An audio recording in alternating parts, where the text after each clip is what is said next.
بتعطش بسرعة وانت صايم ومش عارف الحل ايه؟ الحل قدامك وبسيط جدا. الخيار والزبادي ثنائي بسيط بس تأثيره قوي ومفيد في الصيام جدا. الخيار غني بالمية وبيساعد في تقليل العطش طول اليوم أثناء الصيام، والزبادي بيهدي المعدة ويريحها وبيحسن الهضم طول اليوم أثناء الصيام. وكمان الزبادي بيحتوي على بكتيريا نافعة بتعمل توازن للجهاز الهضمي.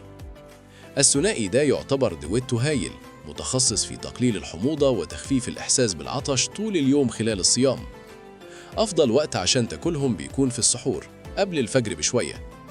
ممكن تاكلهم لوحدهم أو مع رشة نعناع خفيفة، بتدي طعم ومذاق جميل ومختلف.